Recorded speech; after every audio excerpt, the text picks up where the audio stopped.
The Department of Public Health and Human Services is pleased to bring you Aging Horizons. Medicare, Medicaid, Social Security, fraud, legal issues, veterans benefits, and caregiving. Aging Horizons is a program dedicated to inform and prepare Montanans on these timely issues, making a difference to you and your loved ones. Here now is today's program host. Hi folks, and welcome to Aging Horizons. On today's show, we'll be talking with the Attorney General's Office of Consumer Protection. We'll be talking about scams that are happening out there and thefts that are happening. And if they do happen, we'll be talking about their identity theft passport program and their end-of-life registry. Plus, if you have problems with some businesses, they might be able to help you. It's good information. Stay tuned. This October, author, scientist, and autism advocate Temple Grandin and Grammy Award-winning musician and anti-bullying activist Daryl J. Williams are coming to Butte for the Putting It All Together conference. 3 days of up-to-the-minute information for individuals with developmental disabilities and their families, plus an inspiring evening talk by Temple Grandin. Registration for the conference and admission to Temple Grandin's talk is free, but register early to ensure accommodations. Go to puttingitalltogetherconference.org for more information. You've probably seen some big-name celebrities on your TV lately talking about all the Medicare benefits you're missing out on. But the insurance companies who are paying for these ads may be pushing benefits not available in Montana. Fortunately, help is available from a friendly state health insurance assistance program counselor who can help you sort it all out. It's free, and we screen everyone for eligibility regardless of your zip code. It's Montanans helping Montanans. Call today. Providing long-term care for someone in need is a labor of love, but it is a labor. Time apart is healthy and necessary both for the caregiver and the person receiving care. It allows each a respite, time to relax and recharge. If you're a long-term caregiver, visit the new Lifespan Respite website. Financial assistance may be available. Respite for caregivers. It's okay to need it. It's okay to want it. It's okay to get it. Welcome to Aging Horizons, brought to you by the Department of Public Health and Human Services Senior and Long-Term Care Division. I'm your host, Brian Lamore. Today we're talking with the Attorney General's Office, the Office of Consumer Protection. It's a pretty broad term. We're all consumers, and eventually we might need a little bit of protection, and they might need to be informed of what is going on around the state so that they can help you and other individuals. Joining us today from the office is Jacob Griffith. You're the Assistant Attorney General. Welcome to the show. Well, thank you for having me. I appreciate it. Great. Well, let's start at the top. Office of Consumer Protection. Broad term.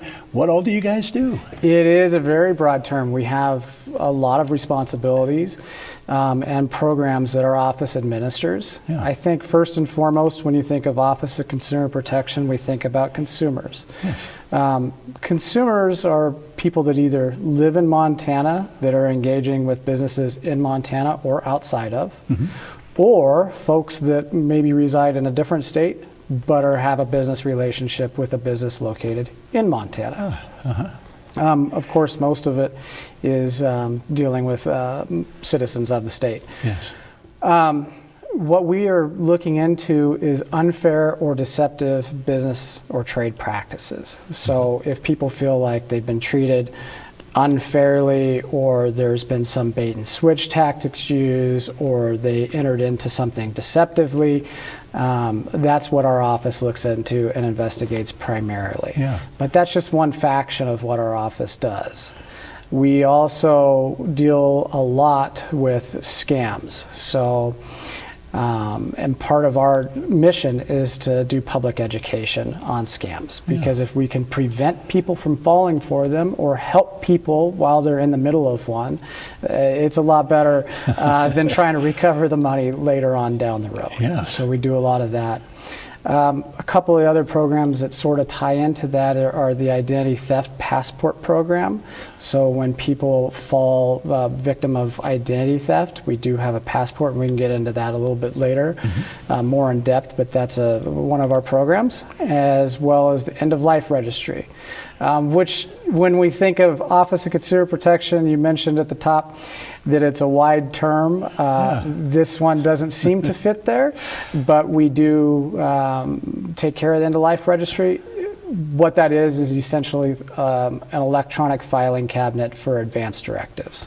So you're not having a family member trying to look through a drawer or something in the middle of the night. Medical professionals can actually access advance directories that are registered with our office, and the registry is a free service, so it doesn't cost anything to do it, and it's a secure system. Yeah. And that's available nationwide, right? Because a lot of times our Montana citizens are in other states when something end of life situation might happen. So it is available to people that are living in Montana or domiciled in Montana, or if they're traveling, wherever they are in the world, actually, they can have their registration here.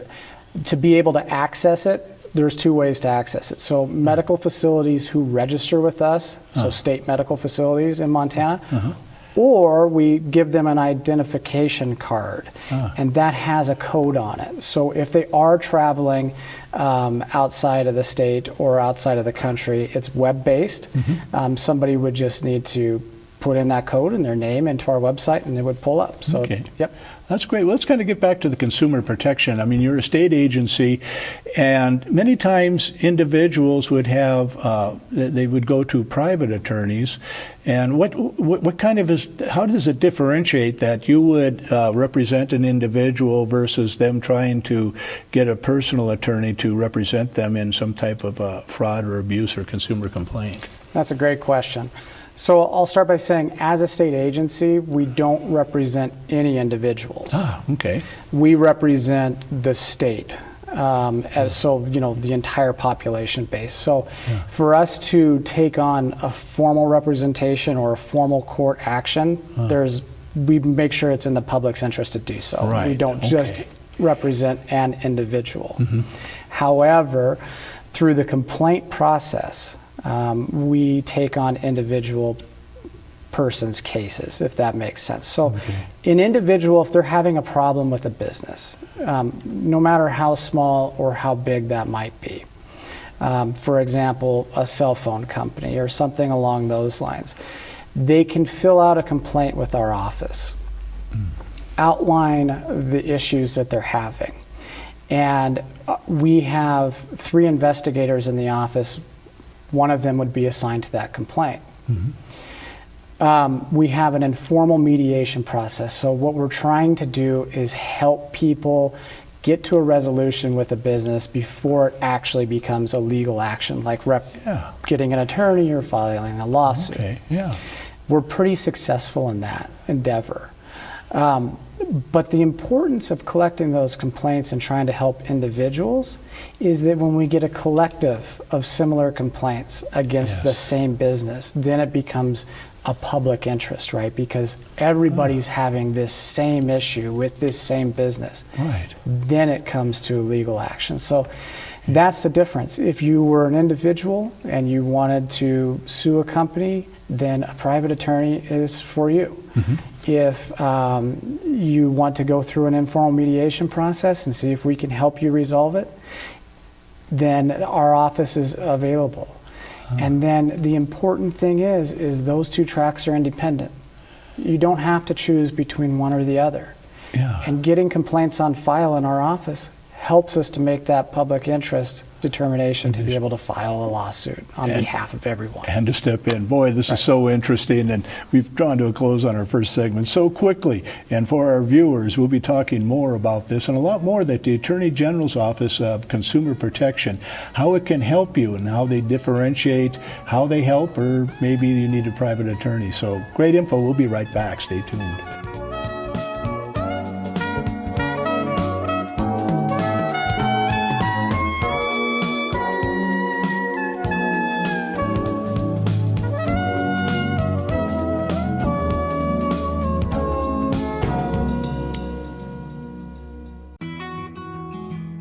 I was outside working on some equipment, nothing too strenuous. I started sweating and feeling out of breath. When he felt pressure in his chest and aching in his arms, I knew we had to call 911. First responders were there before we knew it. 38 minutes later, the doctors had restored the blood flow to my heart. Now we know dialing 911 saved his life. Your life is on the line. This message sponsored by Mission Lifeline Montana. I take care of my wife at home. When I found out training was available, I said, sign me up. It's made a huge difference. When my husband was injured at work, it was life-altering. The classes taught me that it's okay to grieve, to ask for help, and to better cope as a caregiver. My dad lives 4 hours away, and the Powerful Tools classes taught me that it's okay to ask for help. I highly recommend them. To find out about this course for caregivers, go to powerfultoolsforcaregivers.org. It's amazing the difference a little training can make. Out here, we love our animals, from the wildlife to the livestock. Inside, it's the same. They're just like family. We keep them happy and healthy, most of the time. Secondhand smoke puts pets at risk for cancer, feline lymphoma, vomiting, increases the risk of tumors and lung cancer, even causes eye and skin disease. Secondhand smoke puts your pet's life at risk. Did you just text me? I didn't want to disturb you if you were sleeping. Sleeping? I'm sitting right next to you, silly. There you are. Hey, I found a couple of Medicare helping programs online that I think we ought to look into. It says if we qualify, we can get help paying for our prescription drugs.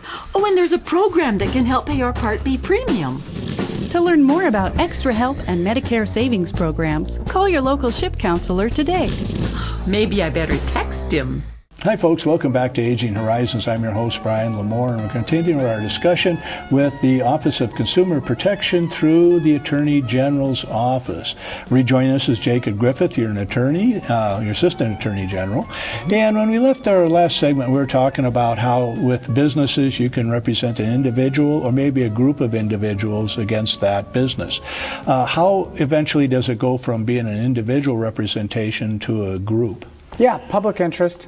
The first step in this entire process is individuals that are having issues, they're going to file complaints with our office. And like I said, anybody can file that complaint. It just, once there becomes a pattern that develops or a number of individuals that are complaining about the same business and the same issues, then that's when we look at it from a state perspective.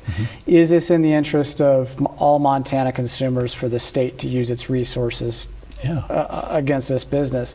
And what does that mean? What does that look like, right? Does it look like penalties? Does it look like correcting the conduct that is causing the complaints? Does it look like maybe stopping the business from conducting business permanently, temporarily? What does that look like? So that's how it starts. It just starts with individuals filing their complaints, going through the process, and that helps us determine what's going on out in the community.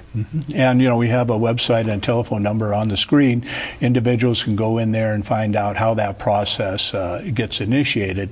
But now when you have complaints about businesses, eventually we talk about scams. Absolutely. And scams we're hearing about that in the news every day. And the Attorney General's office is involved with solving that problem. What are some of the issues that you'd want our viewers to remember about scams, and how does the Attorney General get involved with them? Absolutely. So our office takes reports of scams. I think primarily what our mission is to educate people about the scams that are happening in the community on a daily basis, because an ounce of prevention is worth a pound of cure. And here's what I mean by that, right? If we can stop people from falling, and I hate the word victim, but falling for a scam or losing money to a scam, then we've done our job. It's way harder to claw that back once it happens. So we do a lot of public outreach. And we try to alert. But the most important thing is to get reports about scams, so we track them.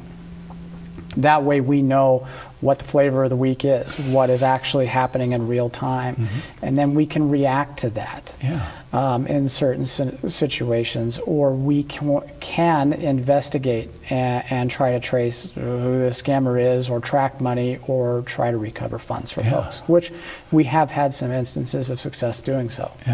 But a good scammer disappears, and they're hard to find. Once it's happened, it's hard to get the money back, right? That's the big problem, and a lot of it isn't local. It's not somebody down the road that is picking up the phone. It's usually an international situation. But there are instances where we have had situations where people have put cash in the mail, for example, and mailed it to an address in a different state. If we have notice of that in the correct amount of time, we can interdict that package, or we can help to do that, and we've had some success in that. Or if we can get reports of people going to Bitcoin ATMs, or I guess cryptocurrency ATMs, we've had instances where we've been able to stop people physically at the machine before they put the cash in. So it's important to call our office and talk with one of our investigators if you think that there's a scam or want to know a little bit more information about certain things that are going on real time in your own life, or if it has happened, right? So that we can track that. Well, I think a lot of the scams are kind of like, we can make you a lot of money. We need your money. You need to send the money to us. But another aspect of it is law enforcement involvement, alleged. They're saying, we have a warrant, we have this, we have that, and you got to act now. We'll need Walmart cards, whatever. Tell us about the law enforcement aspect of frightening people into scamming them. Yeah, we see a lot of law enforcement based scams, and the general way those work is people will get a phone call. They'll be told that they're speaking with their local police department, sheriff's office, and the scammer will give a name. And usually it is a name of somebody that is in that local jurisdiction. Yeah. They'll tell them that they have a warrant for their arrest. A lot of times it's for missing jury duty. And that they need to pay right now, immediately, or else they're going to be going to jail. Yeah. And that's a scary thing, and it's an emotional thing. Yeah. I don't want to go to jail. Most of us don't, right? And so scammers prey on that human emotion, and they'll tell people, go buy a gift card in certain amounts and read us the number off of that gift card. Or commonly what we're seeing now are go to your bank, get cash, go to an ATM that can convert that cash into a cryptocurrency. And once that conversion happens and the money is entered, it's gone, right? So a lot of the times the red flags in that are scammers are trying to prey on your emotion. They're trying to get you to act now. They're trying to come from a sense of authority and get you to pay in a way that we can't recover those funds. Unfortunately, it's gone. And I think a basic component of what you're saying there is fear. They're playing on your fears. And, we're quickly drawing to a close on this segment, but if you're frightened, don't send money. Ideally, don't answer that call at the first place or even return it. But we'll be talking more with the Office of Consumer Protection, with Attorney General's office, on some other issues that you need to be informed of. Unfortunately, there are bad people out there, and they're very good at what they do, and they do their scams, and they try to take money from you. But it all sounds like it's based on fear. We'll talk about that and so much more in our next segment, so stay tuned. We'll be right back.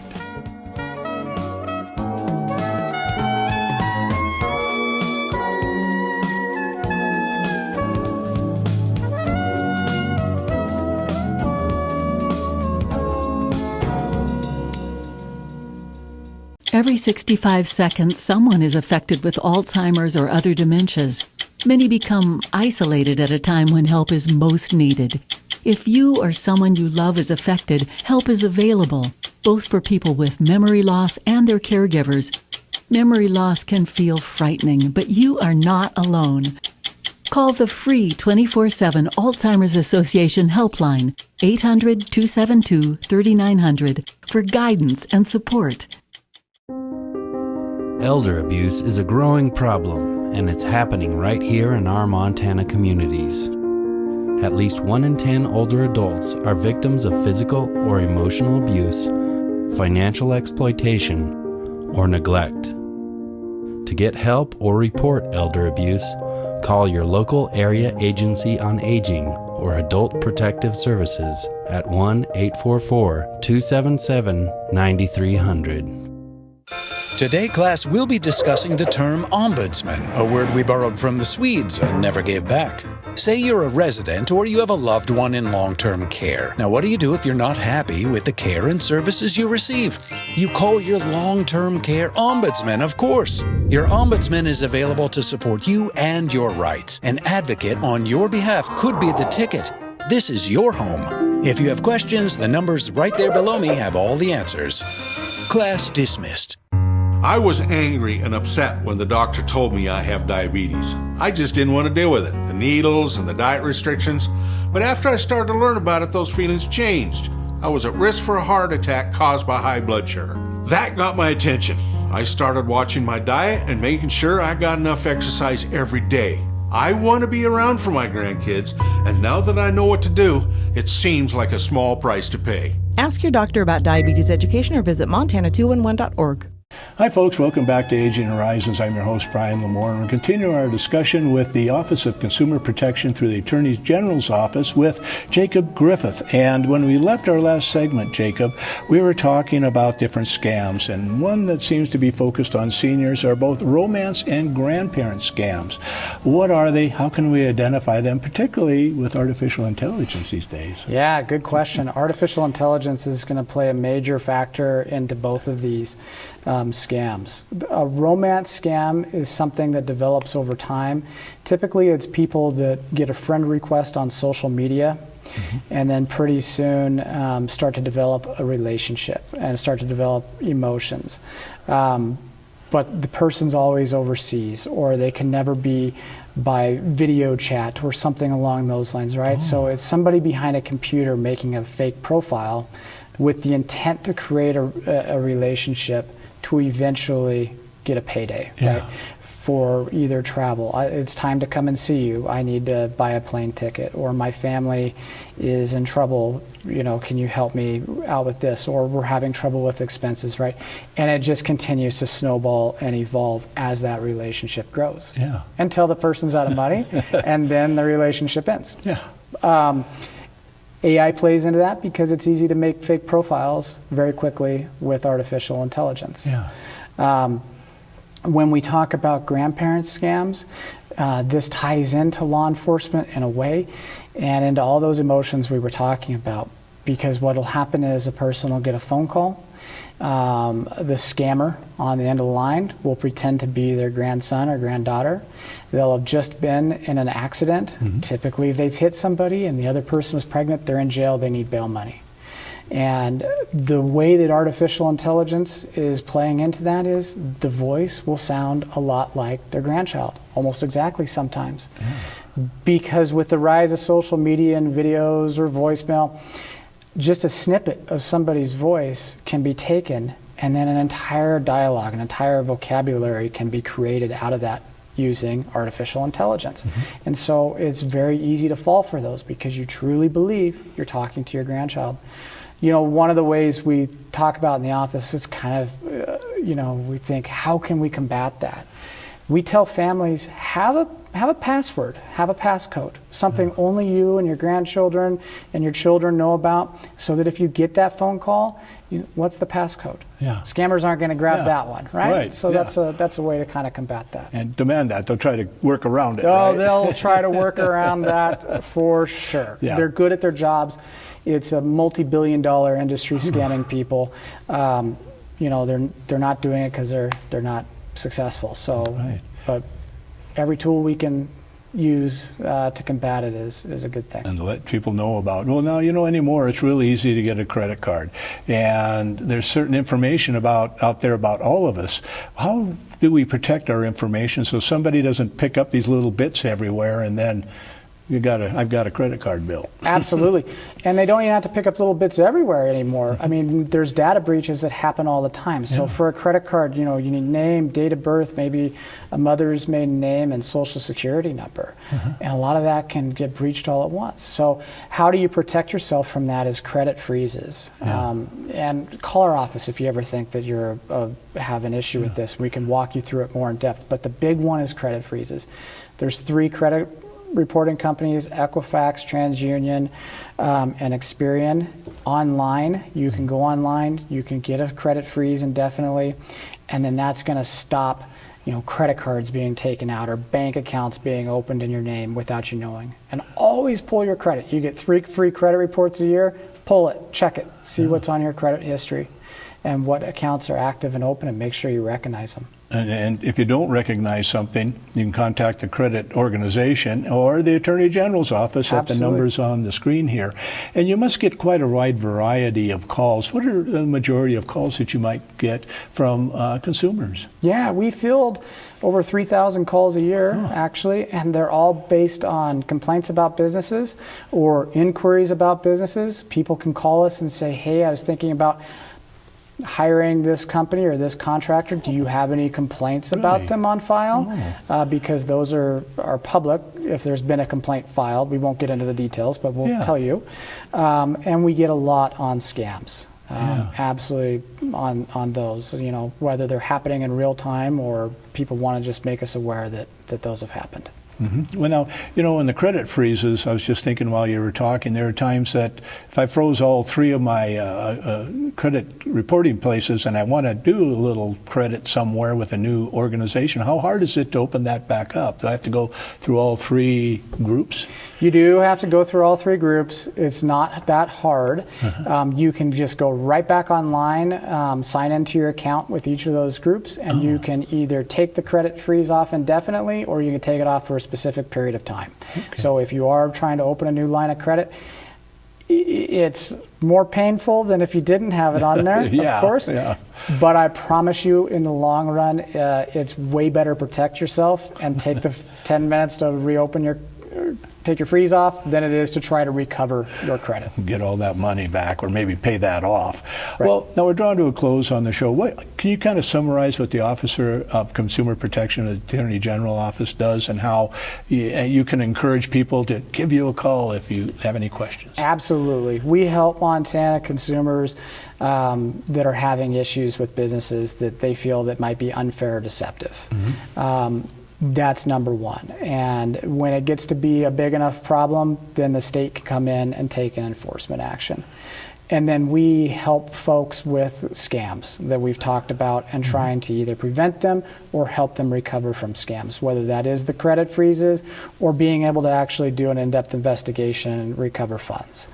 And then we have the other programs, the Identity Theft Passport Program, which ties into the scams and those types of issues, and the End-of-Life Registry, among others. But we're kind of, if anybody's having any issues, whether they think they've been defrauded, deceived, or having issues with businesses or scammers, always give our office a call. Give you guys a call. Well, thank you for being on the show and protecting Montana consumers. It's been great having you here. Oh, thanks for having me. And our viewers, we've got the telephone number, you've got the website. Give them a call. Check out the website.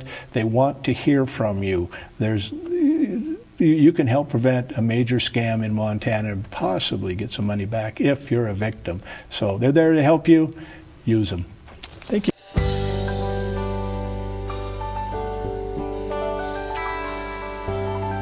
Special thanks to the Department of Public Health and Human Services for their continued support. Hosts on Aging Horizons are program specialists at the Montana Office on Aging. Production facilities provided by Video Express Productions. For more information about Aging Horizons, call the Department of Public Health and Human Services toll-free at 800-332-2272.